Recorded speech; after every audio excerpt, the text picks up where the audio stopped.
अस्सलामुअलैकुम स्टूडेंट्स, आज हम स्टार्ट करने जा रहे हैं मैट्रिक क्लास का जो आपके पास पहला यूनिट है simple harmonic motion and waves. इससे पहले आपका लेक्चर 1 था जिसमें हमने पढ़ा था कि मैथ अटैच्ड टू स्प्रिंग जो कि एग्जांपल है सिंपल हार्मोनिक मोशन की, और उसकी कंडीशन को हमने जस्टिफाई करा था और फाइंड आउट की थी फिर उसका आपका टाइम पीरियड। तो उसी की एग्जांपल हम आज करने जा रहे हैं। हमारा नेक्स्ट आर्टिकल है वो आपके पास है सिंपल पेंडुलम। सबसे पहले अगर हम देखें कि इंट्रोडक्शन में कि सिंपल पेंडुलम की कंस्ट्रक्शन जो है वो आपके पास क्या है, तो आइए देखते हैं कि जो सिंपल पेंडुलम है उसकी कंस्ट्रक्शन आपके पास क्या है। अगर आप देखें सिंपल पेंडुलम में तो सबसे पहले आपके पास एक फिक्स पॉइंट होना चाहिए। सिंपल पेंडुलम के लिए फिक्स पॉइंट इसलिए होना चाहिए कि आपने वहां से सस्पेंड कराना है एक इनएक्सटेंसिबल स्ट्रिंग को। इनएक्सटेंसिबल स्ट्रिंग आपके पास क्या है, एक ऐसी स्ट्रिंग जिसकी लेंथ में इजाफा ना हो सके, यानी वो लेंथ में इजाफा ना हो सके जिसकी वजह से बाद में हम देखेंगे कि अगर इजाफा होगा तो उसके इफेक्ट्स क्या क्या होंगे। और उस इनएक्सटेंसिबल स्ट्रिंग के एंड में बिल्कुल आपने क्या किया, एक मेटालिक बॉब को आपने इसके साथ अटैच किया हुआ, यानी ये तीन चीजें आपके पास कंस्ट्रक्शन में आ गई। एक इनएक्सटेंसिबल स्ट्रिंग, दूसरा बिट आपके पास मेटालिक बॉब और तीसरा आपके पास क्या है, फिक्स पॉइंट। अब अगर आप इस सिंपल पेंडुलम को स्टडी करेंगे तो सबसे पहले माइंड में कुछ चीजें आपके पास होनी चाहिए, और वो बड़ी इंपॉर्टेंट चीजें हैं जो आपकी कंडीशन है सिंपल हार्मोनिक मोशन की, जो हमें फिंगर टिप्स पे होने चाहिए। तो सबसे पहले देखें कि आपकी पहली कंडीशन क्या होगी, इनर्शिया, कि वो सिस्टम में इनर्शिया आपके पास होना चाहिए। दूसरी आपके पास क्या है, रिस्टोरिंग फोर्स, उस बॉडी में रिस्टोरिंग फोर्स भी होनी चाहिए। तीसरी आपके पास क्या है, अगर हम मैग्नीट्यूड वाइज बात करें तो a is proportional to x, और डायरेक्शन वाइज बात करें तो a is proportional to -x। तो ये जो आपके पास इक्वेशन है इसको हमने क्या करना है, आखिर में प्रूव करना है, जिसका बाद हम कहेंगे कि ये condition of simple harmonic motion हमने प्रूव कर ली, जिसकी बेस पे हम कहेंगे कि ये simple pendulum simple harmonic motion की एग्जांपल है या नहीं। लास्ट और very important, to and fro motion, oscillatory motion आपके पास होनी चाहिए। लेकिन अगर आप देखें टू एंड फ्रो मोशन किसकी वजह से होती है, जो टू मोशन है जो कि इंडिकेट कर रहा है किसको, टुवर्ड्स मीन पोजीशन। अब मीन पोजीशन की तरफ हमेशा अट्रैक्ट करने वाला, वापस लाने वाला जो फैक्टर है वो आपके पास क्या है, रिस्टोरिंग फोर्स है। और रिस्टोरिंग फोर्स की डेफिनेशन हमने पिछले लेक्चर में पढ़ी थी कि रिस्टोरिंग फोर्स ऑलवेज पुश और pull the object towards mean position. यानी आप मीन पोजीशन से किसी भी ऑब्जेक्ट को अवे लेके चले जाएंगे तो रिस्टोरिंग फोर्स उसको एक्सट्रीम पोजीशन से मीन पोजीशन की तरफ क्या आएगा, वापस लाएगा। अब जो फ्लो मोशन है जो कि हमें इंडिकेट कर रहा है किसका, away from the mean position. अब मीन पोजीशन पे ना रुकने की वजह क्या थी, वो आपके पास क्या थी, ड्यू टू इनर्शिया।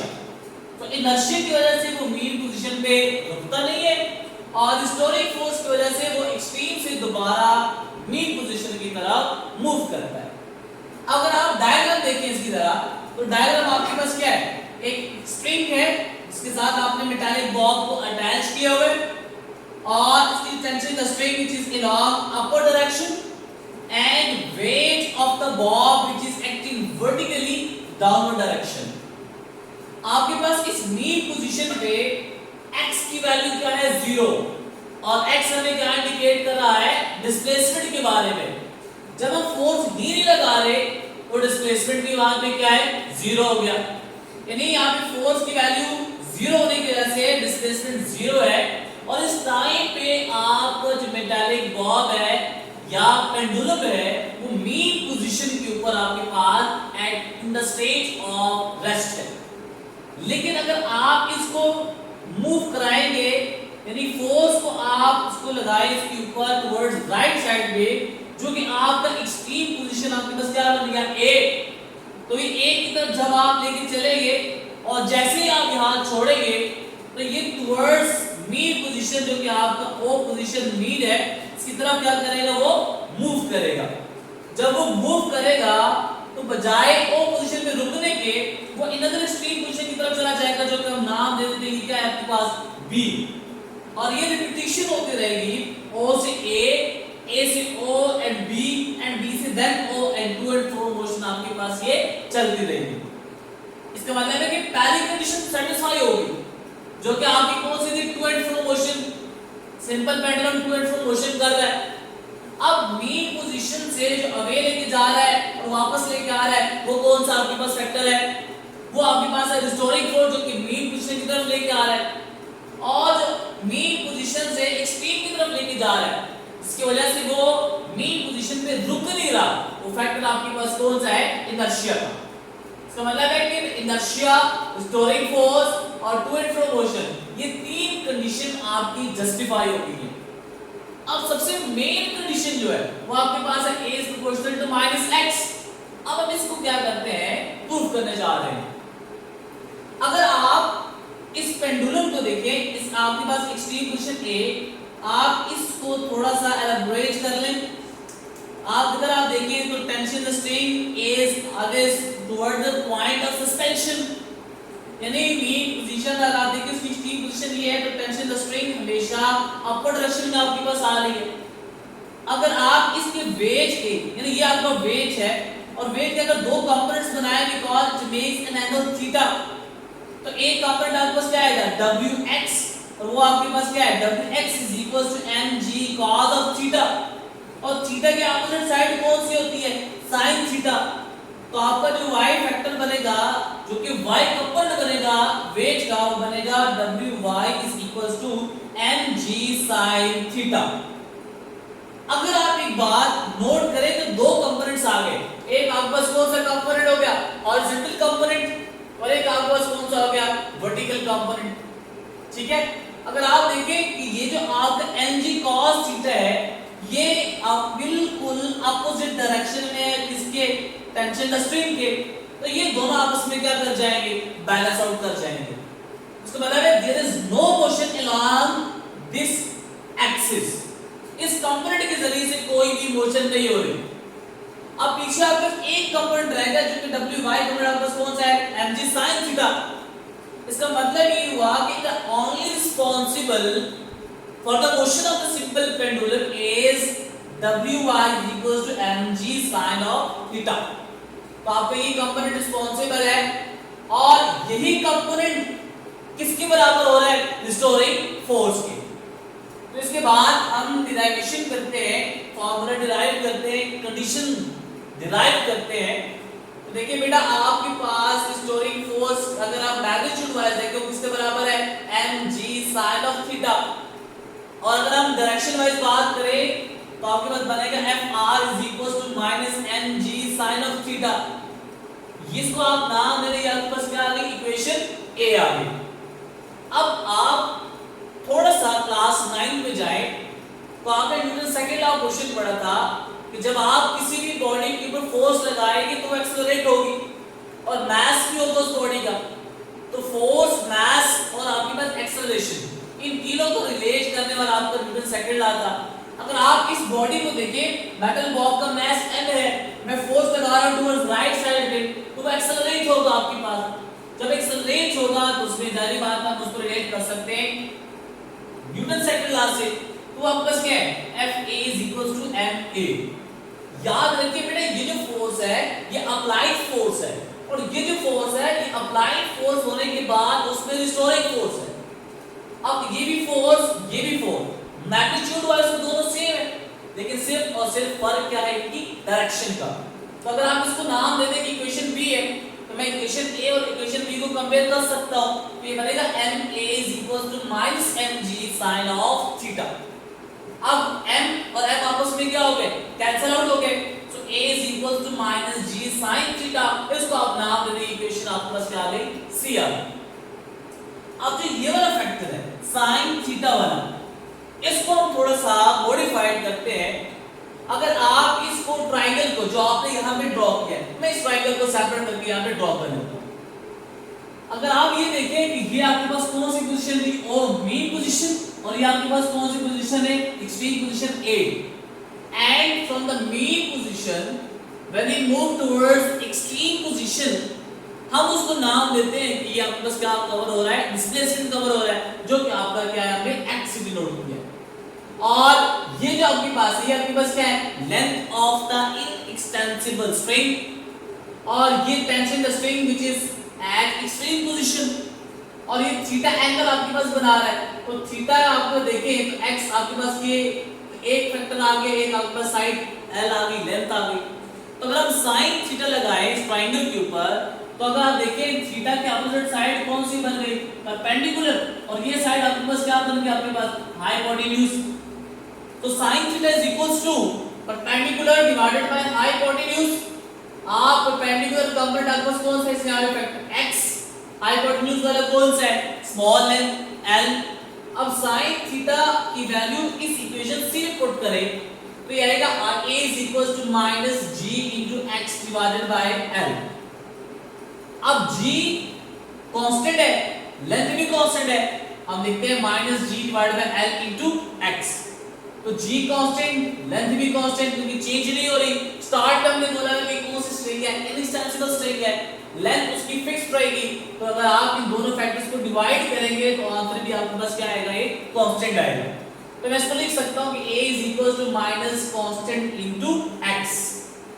अब अगर आप देखिए कि जब हम डिराइव कर रहे थे तो हमने कहा था कि f is proportional to ma। Proportionality sign हटाने के बाद आप लगा देते एक इक्वालिटी का साइन, और एक आपका लगा देते कोई भी कांस्टेंट k। इसी तरह अगर मैं इस कांस्टेंट प्रोपोर्शनैलिटी साइन को हटाना चाहूं, अगर आप देखिए कि इक्वालिटी साइन और कांस्टेंट को मैं हटाना चाहूं तो मैं एक प्रोपोर्शनैलिटी साइन लगा सकता हूं। तो मैंने क्या लगा लिया कि a is proportional to minus x। अब ये इक्वेशन और आपने जो इक्वेशन ये लिखी थी, ये दोनों आपस में ये देखें सेम इक्वेशन है। इसका मतलब है कि ये condition of simple harmonic motion हमने क्या कर ली है, प्रूव कर ली है। तो इसकी बेस के ऊपर हम कह सकते हैं कि सिंपल पेंडुलम की मोशन है, it is an example of simple harmonic motion. अब हम देखते हैं कि टाइम पीरियड का फार्मूला क्या बनता है फॉर अ सिंपल पेंडुलम।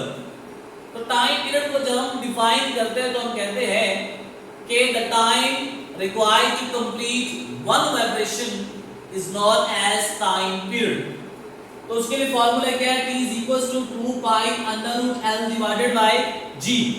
अगर आप इस फार्मूले में गौर करें तो आपके पास ये डिपेंड कर रहा है किसके ऊपर, लेंथ के ऊपर, और किसके ऊपर डिपेंड कर रहा है, ग्रेविटी के ऊपर, यानी ग्रेविटेशनल एक्सेलरेशन के ऊपर। इसी तरह फ्रीक्वेंसी को अगर आप देखें, फ्रीक्वेंसी का टाइम पीरियड के साथ इनवर्स रिलेशन होता है।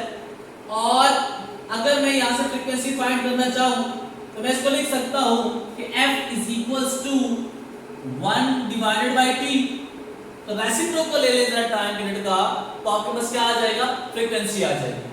तो आपके फ्रीक्वेंसी का फार्मूला बनेगा f is equals to 1 divided by 2 pi under root l। आपके पास यहां पे क्या बनेगा, g डिवाइडेड बाय l। ठीक है। अब एक एमसीक्यूज कर लेते हैं। एमसीक्यूज आपके पास क्या है, the maximum number of equal parts of time period of simple pendulum. यानी आप सिंपल पेंडुलम के केस में अगर वो टू एंड फ्रो मोशन कर रहा है, सिंपल हार्मोनिक मोशन कर रहा है, तो उस केस में टाइम पीरियड के मैक्सिमम पार्ट्स कितने हो सकते हैं। बेटा जरा और कीजिएगा। अगर आप देखिए ये आपके पास क्या है, मीन पोजीशन है, आप यहां से ले गए इसको एक्सट्रीम पोजीशन ए की तरफ, फिर आप ये मीन पोजीशन की तरफ वापस आया और अनदर एक्सट्रीम पोजीशन की तरफ चला गया, जो कि आपके पास क्या है, बी है। अगर आप देखें कि एक कंप्लीट रिवॉल्यूशन कंप्लीट करने के लिए जो टाइम रिक्वायर्ड है वो आपके पास क्या है, कैपिटल टी। तो यहां से यहां तक जाते हुए कितना हो गया, t/4, और a से दोबारा o की तरफ आते हुए कितना हो गया, t/4, और o से b की तरफ जाते हुए कितना हो गया, t/4, और वापस आते हुए कितना हो गया, t/4। तो इसका मतलब है कि ऑप्शन अगर आप देखें 2, 3, 4 एंड 6, तो इसमें जो ठीक ऑप्शन बनती है वो आपके पास क्या है 4। इसका मतलब ये हुआ कि maximum number of equal parts जो कि सिंगल हार्मोनिक मोशन अगर कर रहा है तो वो आपके पास कितने बन सकते हैं 4 बन सकते हैं। अब आपके बुक का कंसेप्चुअल क्वेश्चन आपके पास है। पहला क्वेश्चन क्या है कि if the length of the pendulum is doubled then what will be its effect on the time period. अगर आप लेंथ को डबल करेंगे तो उसका इफेक्ट टाइम पीरियड के ऊपर किस तरह आएगा। ये क्वेश्चन भी है और एमसीक्यूज भी आ सकता है। तो ऑप्शन आपको दिए जाते हैं 2 times increase, 4 times increase, √2 times increase और 1/2 टाइम्स इंक्रीज। तो आइए हम इसको सॉल्व करते हैं। तो बेटा आपको फार्मूला याद है कि t = 2 pi √L divided by g। अब आप क्या करें, लेट्स से तो मैंने t1 और ये आपके पास क्या है लेंथ 1, तो मतलब है कि t2 आपके पास बनेगा 2 पाई √L2 डिवाइडेड बाय g। इसको आप नाम दे दीजिए आपके पास क्या इक्वेशन A और उसको आप नाम दे दीजिए आपके पास क्या इक्वेशन B आ गई। So according to the condition length of the pendulum 2 is 2 times increase as compared to the length 1। अब आप ये वैल्यूज L2 की जगह पुट करें, ये बनेगा t2 = 2 पाई √ आपके पास रहेगा 2L1 डिवाइडेड बाय g। अब अगर आप इसको थोड़ा सा रीअरेंज करें तो ये बनेगा 2 पाई √2 into √L1 divided by g। Simple क्या किया मैंने 2L1 के ऊपर स्क्वायर रूट है और मैंने उसको क्या कर दिया है सेपरेट करके लिख लिया है, जो कि मैथमेटिक्स के रूल से जानते हैं। अगर आप इसको और थोड़ा सा अरेंज करें तो ये बनेगा t2 = √2 into 2 pi √L1 divided by g। तो अगर आप इस फॉर्मूले पे गौर करें तो ये जो आपके पास फैक्टर बनता है ये इक्वेशन A से अगर आप देखें किसके बराबर है t1 के, तो t2 = √2 टाइम्स t1, या फिर मैं इसको लिख सकता हूं कि t2 = 1.44 टाइम्स ऑफ t1। तो मतलब क्या हुआ, तो जिसमें ठीक ऑप्शन बनती है वो आपके पास है C। का मतलब ये है कि लेंथ के साथ टाइम पीरियड का डायरेक्ट रिलेशन है। जब आप लेंथ को इंक्रीज करें या डिक्रीज करेंगे तो उसके करस्पॉन्डिंग आपके टाइम पीरियड में भी चेंजिंग आएगी। ठीक है, अगर आप देखिए जरा कि काइनेटिक एनर्जी और पोटेंशियल एनर्जी और एक्सेलरेशन एंड वेलोसिटी कहां पे मैक्सिमम हो सकती है, कहां पे आपके पास क्या हो सकती है, ये मिनिमम हो सकती है। तो लेट्स से आपके पास ये कोई भी एक स्ट्रिंग है जिसमें टेंशन T है और इस मेन पॉइंट के ऊपर अगर आप देखिए x की वैल्यू क्या है 0 और व्हेन फोर्स = 0। मैं सपोज करता हूं बेटा कि ये आपके पास क्या रेफरेंस लाइन है और अगर आप इसके ऊपर फोर्स लगाते हैं तो अनदर एक्सट्रीम पोजीशन A की तरफ लेके चले गए और यहाँ पे आपके पास पोजीशन कौन सी है O। तो आप जब A पोजीशन की तरफ जा रहे हैं तो आप बेटा देखें कि x की वैल्यू आपके पास क्या हो रही है इंक्रीज हो रही है और x की वैल्यू इंक्रीज होने के साथ h की वैल्यू भी क्या हो रही है इंक्रीज हो रही है। इसका मतलब क्या हुआ कि अगर आप एक्सट्रीम पोजीशन की तरफ देखें तो P = mgh = आप इसको ये भी लिख सकते हैं कि हाफ इनटू kx²। अगर आप देखिए यहाँ पे x की वैल्यू इंक्रीज होती जा रही है तो पोटेंशियल एनर्जी की वैल्यू भी यहाँ पे एट पोजीशन A क्या हो जाएगी मैक्सिमम हो जाएगी, यानी eight extreme position potential energy की वैल्यू क्या होगी मैक्सिमम और काइनेटिक एनर्जी की वैल्यू आपके पास क्या होगी मिनिमम हो जाएगी। जब वो मीन पोजीशन की तरफ आएगा, ठीक है, तो आपकी पोटेंशियल एनर्जी क्या हो जाएगी मिनिमम और काइनेटिक एनर्जी आपके पास क्या हो जाएगी यहाँ पे मैक्सिमम। ठीक है, अगर आपकी काइनेटिक एनर्जी मैक्सिमम हो गई तो मतलब है कि आपकी वेलोसिटी क्या हो गई मैक्सिमम हो रही है।